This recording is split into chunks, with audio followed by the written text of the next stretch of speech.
Imagínense una época en la que el Año Nuevo no se trataba solo de fuegos artificiales y propósitos. Imaginen un mundo donde las celebraciones implicaban transformarse en criaturas fantásticas, ponerse máscaras de animales y participar en un jolgorio bullicioso. Esta era la escena durante la temprana Edad Media, un período en el que floreció una costumbre curiosa y algo escandalosa conocida como Cerbulum facere. Esta frase latina, que significa hacer un pequeño ciervo, insinuaba el corazón de las festividades, el uso de máscaras y disfraces, que a menudo se asemejaban a formas de animales como ciervos, cabras u osos. Los orígenes de Cerbulum facere están envueltos en la niebla del tiempo, probablemente anteriores a la llegada del cristianismo a Europa. Estas celebraciones estaban profundamente entrelazadas con antiguos ciclos agrícolas y creencias paganas, simbolizando la muerte del año viejo y el renacimiento del nuevo. La gente se reunía, disfrazada y envalentonada, para cantar, bailar y participar en la alegría, a menudo empujando los límites de la conducta social aceptable. Sin embargo, este jolgorio desinhibido no encajaba bien con la creciente autoridad de la Iglesia cristiana. A medida que el cristianismo se extendía por Europa, el clero se encontraba cada vez más en desacuerdo con estas celebraciones de tinte pagano. Lo que una vez había sido una expresión inofensiva de alegría comunitaria y tradición antigua, ahora se veía como una amenaza para la moral cristiana y el orden social. La Iglesia, buscando establecer su dominio y remodelar el paisaje moral de la sociedad medieval, lanzó una campaña para acabar con estas prácticas demoníacas. La oposición de la Iglesia al Cerbulum facere fue feroz e implacable. Uno de los críticos más vocales fue Cesario de Arles, un prominente obispo del siglo VI conocido por sus estrictas declaraciones morales. Cesario vio en estas fiestas enmascaradas un peligroso resurgimiento del paganismo, un desafío directo al concepto cristiano de Dios y al orden establecido. Desde su púlpito, Cesario tronó contra los males del Cerbulum facere, denunció el uso de máscaras como un acto de engaño, una forma de ocultar la verdadera identidad y participar en un comportamiento pecaminoso bajo el manto del anonimato. Argumentó que tal jolgorio era una invitación al caos y al libertinaje, alejando a la gente del camino de la rectitud y llevándola a las garras del diablo. Sus sermones pintaban una imagen vívida de los peligros espirituales que esperaban a aquellos que se atrevían a participar en estas festividades prohibidas. La condena de Cesario al Cerbulum facere no fue un incidente aislado, fue parte de una campaña más amplia de la Iglesia para afirmar su autoridad y erradicar lo que percibía como remanentes paganos dentro de la sociedad medieval. La Iglesia, buscando establecer una identidad cristiana unificada, reconoció el poder de la tradición y el ritual. Al condenar estas antiguas costumbres y ofrecer formas alternativas de celebración, la Iglesia buscó remodelar el paisaje espiritual de Europa. La voz de Cesario resonó con otras figuras influyentes en la Iglesia, quienes añadieron sus propias condenas del Cerbulum facere al creciente coro de desaprobación. Paciano de Barcelona, contemporáneo de Cesario, se hizo eco del sentimiento, viendo estas celebraciones enmascaradas como un peligroso retroceso al paganismo. Argumentó que tales prácticas eran incompatibles con las enseñanzas del cristianismo y amenazaban con socavar el tejido moral de la sociedad. En el siglo V, Pedro Crisólogo, reconocido por sus elocuentes sermones, también se pronunció en contra del uso de máscaras y la indulgencia en el jolgorio excesivo. Vio estos actos como una forma de idolatría, una distracción de la verdadera adoración a Dios. Crisólogo argumentó que la verdadera alegría y celebración deben encontrarse en la devoción espiritual, no en los placeres fugaces de la carne. Instó a sus seguidores a rechazar estas costumbres paganas y abrazar la solemnidad y la reverencia que caracterizaban la verdadera festividad cristiana. A pesar de los mejores esfuerzos de la Iglesia, el Cerbulum facere demostró ser notablemente resistente. El atractivo de estas antiguas tradiciones transmitidas de generación en generación resultó demasiado fuerte para ser extinguido fácilmente. La gente común, profundamente conectada con los ritmos del mundo natural y su pasado ancestral, se aferró a estas costumbres como una forma de marcar el paso del tiempo y celebrar su identidad compartida. La Iglesia, enfrentando prácticas culturales tan arraigadas, se encontró envuelta en una batalla prolongada por los corazones y las mentes de la población medieval. Sección 4. El espíritu imparable de la celebración. Cerbulum facere perdura. La persistencia del cerbulum facere frente a la condena eclesiástica habla del poder perdurable de la tradición y la necesidad humana de festividad y liberación.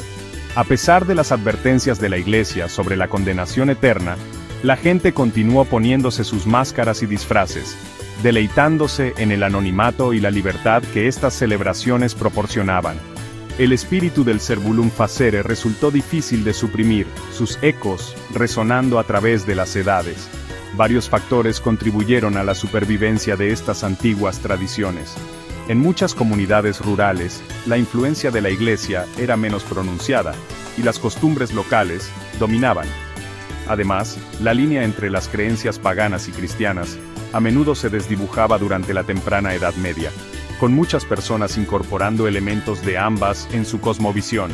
La Iglesia, reconociendo la inutilidad de la supresión total, adoptó gradualmente un enfoque más pragmático, intentando cristianizar estas costumbres integrándolas en el calendario litúrgico. La persistencia del cerbulum facere es un testimonio del espíritu humano perdurable de celebración, y las profundas raíces de las tradiciones culturales. Nos recuerda que la historia no es una progresión lineal de la oscuridad a la iluminación, sino más bien un tapiz complejo tejido a partir de diversos hilos de creencias, costumbres y resistencia. La Iglesia, aunque finalmente no pudo erradicar estas prácticas antiguas, jugó un papel clave en la configuración de su evolución y significado, allanando el camino para las tradiciones festivas que conocemos hoy. Sección 5. Un puente a través del tiempo, explorando los vínculos con las tradiciones navideñas inglesas posteriores. El legado perdurable del cerbulum facere se puede rastrear no solo en la continua celebración del carnaval y otras festividades enmascaradas, sino también en las sorprendentes conexiones que algunos académicos han establecido entre estas prácticas antiguas y las tradiciones navideñas inglesas posteriores. En el siglo XIX, a medida que florecía el interés por el folclore y la antropología, los académicos comenzaron a explorar los posibles vínculos entre estas celebraciones aparentemente dispares. Señalaron las similitudes en los disfraces y las costumbres, argumentando que la tradición inglesa de los mummers, con sus artistas enmascarados y su bullicioso jolgorio, podría ser un eco distante del cerbulum facere. El uso de máscaras de animales, una característica central de ambas tradiciones, alimentó aún más la especulación sobre un linaje compartido.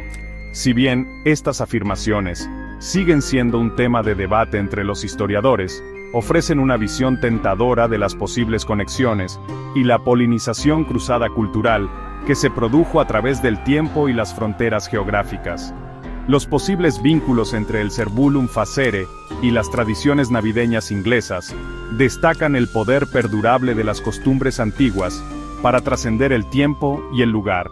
Sugieren que incluso las prácticas culturales aparentemente dispares pueden compartir raíces comunes, reflejando impulsos humanos universales hacia la celebración, el disfraz y la inversión de las normas sociales.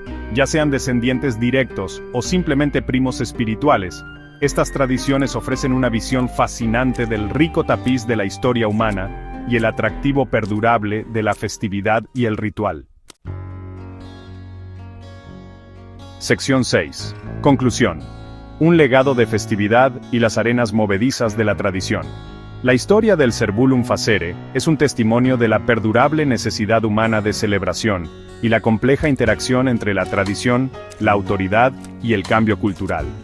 Lo que comenzó como una antigua costumbre pagana, arraigada en los ciclos de la naturaleza y el espíritu del jolgorio comunitario, evolucionó a lo largo de los siglos, moldeada por la condena de la Iglesia, la resistencia de la cultura popular y la fusión gradual de las creencias paganas y cristianas. Si bien la Iglesia finalmente logró transformar el panorama religioso de Europa, no pudo erradicar por completo el profundo deseo humano de festividad y liberación. Los ecos del cerbulum facere todavía se pueden sentir hoy, no solo en las celebraciones enmascaradas del carnaval y otros festivales folclóricos, sino también en las sorprendentes conexiones que algunos académicos han establecido con las tradiciones navideñas inglesas posteriores. Estos vínculos, aunque todavía debatidos, nos recuerdan que las tradiciones culturales rara vez son estáticas. Evolucionan, se adaptan y se entrelazan, llevando consigo ecos del pasado y moldeando los contornos de nuestro presente. La historia del Cerbulum Facere es un recordatorio de que la historia no es una progresión lineal, sino más bien un tapiz complejo y a menudo desordenado tejido a partir de diversos hilos culturales. La historia de estos disfraces de Año Nuevo medievales sirve como una valiosa lección sobre las arenas movedizas de la tradición y el poder perdurable de la expresión humana.